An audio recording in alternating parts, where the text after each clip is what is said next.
Hope this looks good. I have never seen something intelligent in a illegal stream for a sports game. There's nothing I've ever seen and been like, wow, yeah, no, I relate to that. No, yeah, that was a really good point. Everything I've ever seen has been like the dumbest thing I've ever seen.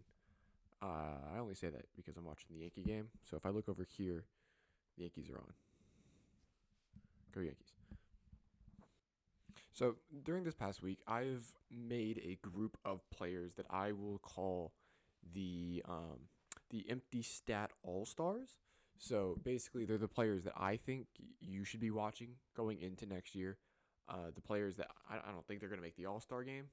Maybe some of them will, but the players that I think you should be watching and maybe are undervalued by other people on like in around and in the NBA. So players that I think are going to be really fun to watch and players that I'm going to be tuning in to watch, more often than not. First player I have on here is De'Aaron Fox. So if you didn't know last year, after the Tyrese Halliburton trade, De'Aaron Fox was averaging like 26 points per game when he had the ball in his hands. Him and Domantas Sabonis, I was really concerned on how the spacing was going to work out between the two of them because De'Aaron Fox is, he's not a liability shooting the ball, but you don't exactly want him shooting the ball. You want him in around the paint, using his speed, using his crafty ability to finish around the basket. And Domantas Sabonis, he is a liability shooting the ball, or at least he was last year. So I was really concerned on how I thought the two of them were going to mesh, but it turns out De'Aaron Fox really likes playing with Domantas Sabonis and really likes having the ball in his hands all the time because he averaged like 26 points per game. So going into next year, I think he might be contending for an All-Star spot in the West, which is really hard because you have Luka, you got Ja, you have Steph Curry, Damian Lillard will be healthy next year. You have a lot of really healthy, good guards.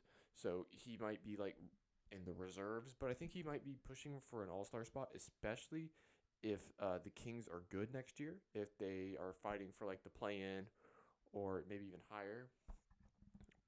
Probably not.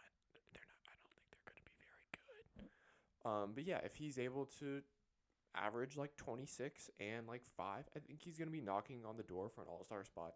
And I think it's one of the reasons you should tune into the Kings is De'Aaron Fox. Now they also have like Keegan Murray, who I think is going to be really good next year. I was making this video and I texted Will, who's, my co-host on the podcast, which it sounds like we're going to be doing again pretty soon. And I was like, hey, if you want to throw in an all-star that you think is going to be that you want me to talk about, let me know. And he said Keegan Murray. Now, I think everyone knows how good Keegan Murray is, so I'm not going to talk about him because I think in the summer league he proved how good Keegan Murray is going to be in the league, which I agree with. But yeah, so if the Kings are good, De'Aaron Fox is going to be good, and I think he might be fighting for an All-Star spot. When I feel like a lot of people around the NBA that cover the NBA have kind of forgotten about him because he does play in Sacramento, which is, Sacramento. Yuck. The number 2 player I have on here. Okay, so the number 2 and 3 are kind of reaches. Number 2, Jonathan Isaac. Now, Jonathan Isaac next year is probably going to average like 8 points per game.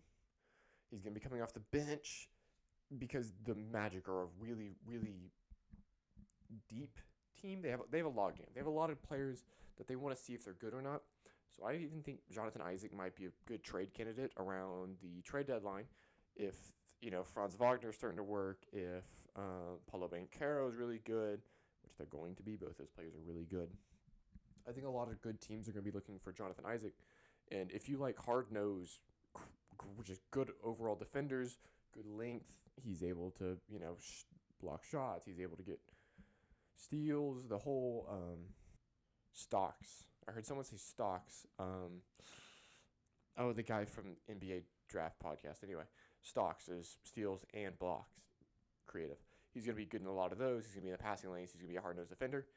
And I really like Jonathan Isaac because of that. I don't necessarily like his offensive game because I think it's kind of trash. But if he can develop at least a jump shot, then I think the Magic might have someone that's able to be two ways. But I think you're really looking at him to be a really good defender. And then whatever you get on the offensive side of the ball from Jonathan Isaac, you're like, wow, yeah, no, I can take that. When he's giving you like 2 steals and 2 blocks. And he, depending on how much he plays, because injury history has been a really bad part of Jonathan Isaac's career the past ever since he's been in the league.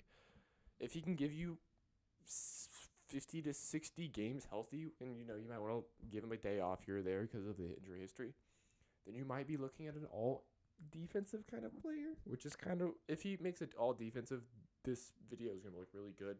But if he gets injured within like the first week, this video is gonna be like, wow, you're meat writing Jonathan Isaac? That's a weird player. I'm like, yeah, my bad. The next player I have on here, Jonathan Wiseman. I was really high on Jonathan Wiseman coming into the league, coming out of Memphis. And I was like, wow, he's going into a great situation with Golden State. They don't have a big man. I was like, Kevon Looney's not doing anything. And, Kevon Looney just got a huge extension, so shout out to Kevon Looney. I was like, wow, he's really the missing piece for that team because they have everything else. Well, he kind of sucked rookie year. He was injured his sophomore year, so I'm kind of on the train of he's still good. He was just injured last year, and his rookie year was just a little rough. I think he's going to be able to space the floor. He's going to be a really good defender, good rebounder, and he's probably going to come off the bench next year because of how good Kevon Looney played in the playoffs, and he's kind of earned that starting spot from Jonathan Kuminga, from James Wiseman. I think James Wiseman has lost that starting spot, and that might be a good thing for him if he's able to come off the bench and play like 25 minutes a game, give them good minutes, give them good boards on both sides of the court. I think James Wiseman is still going to be a really good NBA player because of the intangibles, because of the length, and I think he's a pretty smart NBA player too, because there were some times in Summer League where I saw him defend the paint really well, using his body in the right position, not fouling, but getting his hands up, which is really hard to say for a lot of young big men, because like I said in the last video, Jaren Jackson Jr. could not keep his hands off people. He is just absolutely just slapping people all the time. And now sometimes those do end in like blocks when you get the ball, but a lot of the times you're just going to foul out super early. And I think if James Wiseman is able to kind of use his body better, I don't know if he's going to be able to stretch the floor like Jaren Jackson Jr., but he can have that kind of an impact that Jaren Jackson had. Now maybe he's not, what was Jaren, like second in Defensive Player of the Year last year, but I think he can be really good, and I think that's a player you need to be watching out for. My fourth guy, Denny Avdia. Now, a lot of people around the NBA probably haven't heard of Denny Avdia, or at least not recently. You probably heard about him coming out of Israel, I believe it was, in the draft, because he was a really good offensive player and you didn't really know what he was going to give you defensively. That has taken a complete 180. Denny Avdia is one of the better defensive players in the league all of a sudden. He is the guy you kind of want to have out there on an island. If anyone on the Wizards is going to guard Kevin Durant, I want it to be Denny Avdia. He's long, he's strong, and he knows how to use his body. He's really smart, which I think basketball IQ is the difference between a good NBA player and a bad NBA player. Now, obviously, like, three-point shooting is important and, like, defense and all that, but I think when you see a bust, I think basketball IQ is kind of what sets them apart from getting their second contract. Like, other than injuries, of course. Like Anthony Bennett. I don't think Anthony Bennett necessarily had a super high basketball IQ, and I think that's probably, like, if he had a super high basketball IQ, now maybe the talent wasn't there. Maybe he was, I don't honestly know a whole lot about him because he didn't play a lot in the league. And I was also like 13 when he was coming into the league. But I think if he was a smarter basketball player, maybe he gets a second contract, maybe he does more for the team. But I think Denny Avdia is super smart, and he knows how to use his body defensively. And, I mean, no one else on the Wizards is going to be guarding a damn thing. Bradley Beal, not playing defense. Johnny Davis, I mean, the way he looked in Summer League, he might not be playing at all. Kristaps Porzingis, bad defensively, I would know. He gets blocks, but good Lord, you don't want him out there on the perimeter. Daniel Gafford is a good post defender, but you don't have anyone on the perimeter. Kuzma, bad on the perimeter. Denny Avdia is going to take the best player every single day on the perimeter, and he's going to play great defense. He's like, Well, he's not like the best defender in the league, but he's really good. Yeah, that is a really, really good defender. Oh, 76ers are getting tampering investigations. You know who else you should look into? The goddamn Knicks NBA. They were all over Jalen Brunson. Jalen Brunson was a Knick before anyone ever knew the NBA free agency was starting. He was a Knick in the playoff series, basically. But still sad about that. Please come home, Jalen Brunson. We miss you. My fifth player is Onyeka Okongwu. All right, so this is a hill I will always die on. Is that Onyeka Okongwu is a very good NBA center, but he's playing behind Clint Capella. And Clint Capella last year was really bad. Yeah, he was kind of working with injuries all last year. So I think Onyeka Okongwu might win the starting spot from him, depending on how Clint Capella looks with the injuries. If he's still dealing with the lower body injury, then I would give the job to Onyeka Okongwu. Onyeka Okongwu, really versatile defender. His offensive game is kind of lackluster. I mean, he's going to be able to catch lobs and set screens, but, I'm not really looking for him to shoot a three. Now, if he can develop that part of his game, then I think he's going to be a really dangerous NBA player. But I think right now, he's just not getting talked about at all, and that's someone that I really like to watch, especially defensively, because I think the kid is special, and he's still like 22. He's not getting a whole lot of run. So he's an all-star because I think he's so undervalued in the league, and I think he can be a really good starting center if you just kind of give him the time to be a good starting center. Because like I said, he's still playing behind Clint Capella all the time, but I think that's going to change going into next year. The next guy I have is Markelle Fultz. Now, a lot of people are like, oh yeah, Markelle Fultz was really bad because he got drafted in front of Jason Tatum. No, don't get that twisted. Jason Tatum is the better player, but Markelle Fultz is still a really good NBA player. You just think he's a bust because you think Jason Tatum is better, which he is. But that doesn't mean that a number one pick can't just be a good player. They're not all going to be LeBron James. They can be just good players. Now, the shooting form is still a little iffy. I'm still not looking at him to shoot the ball. But the Magic, when he's on the court versus when he's off, are two completely different teams. He makes the Magic a respectable team when he's on the court. And when he's off, they're the Magic. They're a bad team that is going to be in the lottery. But when he's on, they're such a better team. He's such a better facilitator. He's quick. The defense is kind of working out. He's still working out the jump shot. It's getting better. The Magic are just a better team when Markelle Fultz is on the court, and I don't think that gets talked about enough simply because he was the number one overall pick. If he went 3 and Jason Tatum went 1, no one would have any issues with Markelle Fultz. Everyone would be like, wow, Markelle Fultz, that's a really good NBA player. Wow, Markelle Fultz, wow, he's really turned his career around since he had that really weird shooting form. Which, Dennis Smith Jr., also weird shooting form now.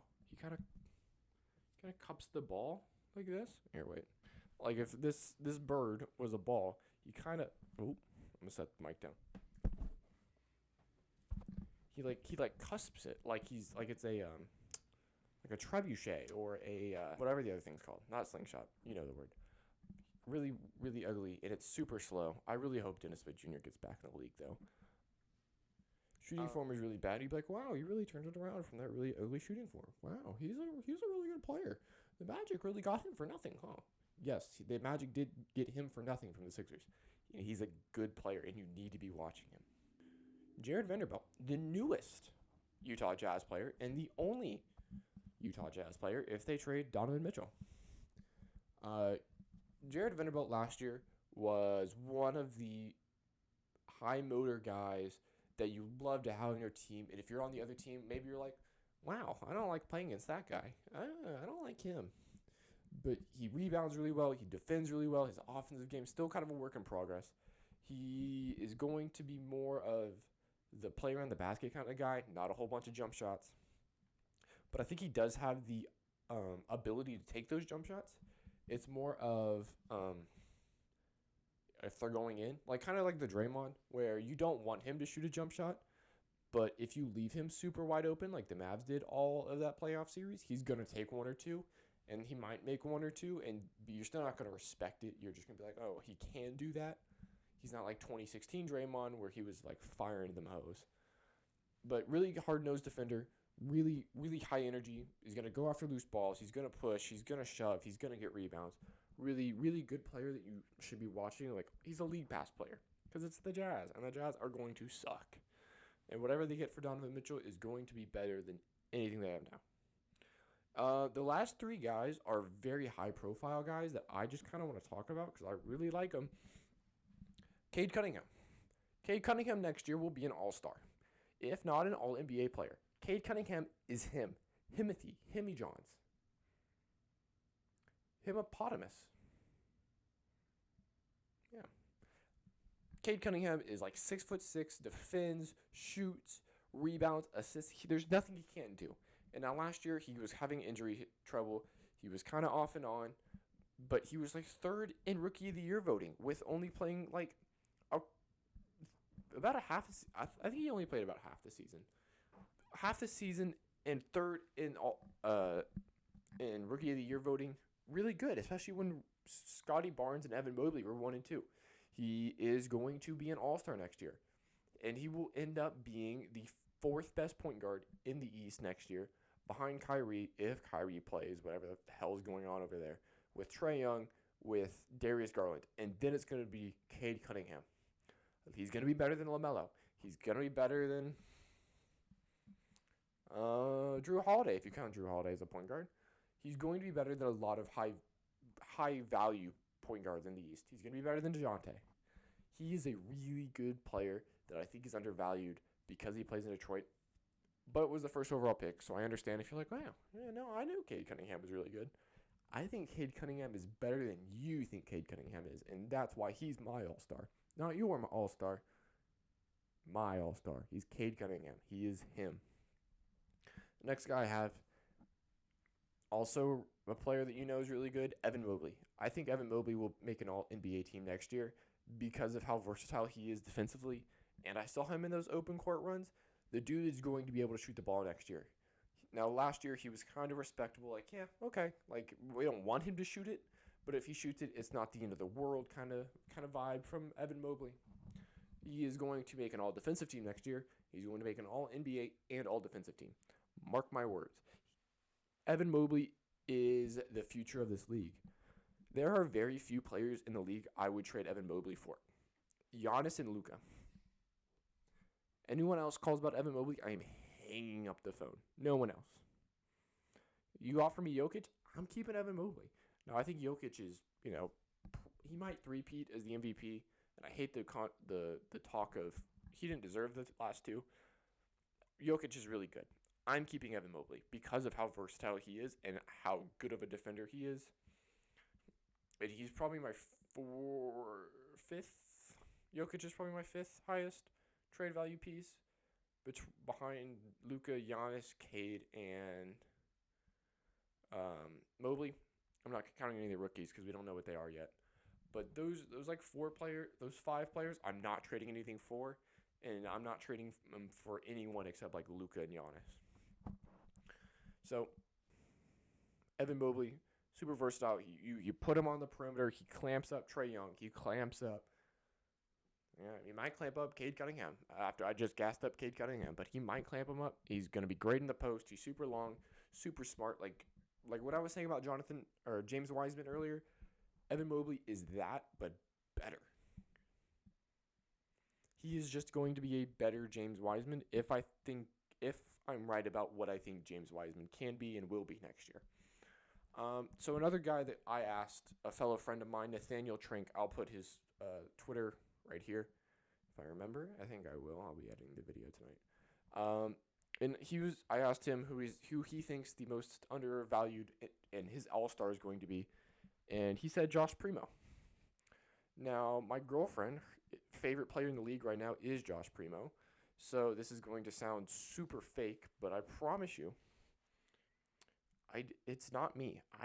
I personally don't see it with Josh Primo. I don't know if you can see this. Josh Primo. He said Josh Primo, not me. I don't see it with Josh Primo. He said because DeJounte's not there and they've kind of traded everyone away, that Josh Primo is going to get a lot of minutes. I don't see it. I think the minutes are going to go to Keldon Johnson. I think the minutes are going to go to Malachi Branham. Blake Wesley's going to get minutes.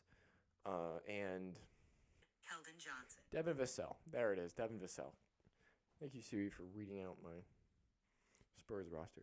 I think Devin Vassell is going to get minutes. I think he's going to get the most shots. I don't see it with Josh Primo. He's still too raw to me. He's still probably going to be playing backup behind Malachi. Maybe he plays that 2 guard. But, you want to get Jeremy Sohan in there. You got to get Keldon. You got to get God, I just forgot his name again. Devin Vassell in there. I mean, I don't think that leaves a whole lot of room for Josh Primo, especially if you're going to keep Jakob Poeltl and play him at the center. I don't see the vision for Josh Primo being good quite yet. I still think he has like 2 more years in his development. So 2-3 years down the road, he's going to be good, but just not yet. And then the last player I have to talk to you about is Josh Green. Now, if you know me, like at all, I ride and I die for Josh Green. Josh Green, to me, is the key to the Mavs season next year. We didn't really get that big forward that is going to be able to give Dorian Finney-Smith and Reggie Bullock a break. So, Yankees are losing now. Damn. We didn't sign that forward that's going to be able to give them backup minutes, and Josh Green is kind of the last line of defense there. So, I think if Josh Green takes that jump in his 3rd year, which is basically his 2nd year because he didn't play his rookie year, you have to be patient with him. He's a really smart player. I think he can be really good defensively. He had moments last year, and he had moments where he was good. He had moments where he was bad. If he's able to hit that corner 3 with some consistency, and if he's able to keep the playmaking that he has, the really smart assists, then I think the Mavs are going to be a really good spot because he's able to cover that backup 3 and that backup 2 when Reggie and Dorian need a break because they weren't able to do that in the playoffs last year. I'm kind of counting on him to have that 3rd year bump because without him, the Mavs don't have a backup forward that I'm going to with any consistency. We need him to take that jump, and I think he will. Because I ride and I die for Josh Green because I see the vision of the Andre Iguodala mold that I think he can fit if stuff just clicks with him. So those are the all-stars of the empty stats. Those are the guys that I'm going to be tweeting about, and I'm going to be like, wow, hey, I told you, he's really good. And I'm like, wow, hey, you guys are just learning about Denny Avdija? Wow, I told you about Denny Avdija like a couple months ago, and now he's playing really good defense on James Harden. Wow, I told you. So those are the players. Thank you for watching. Thank you for watching. It's been Empty Stats, and I'll see you next time.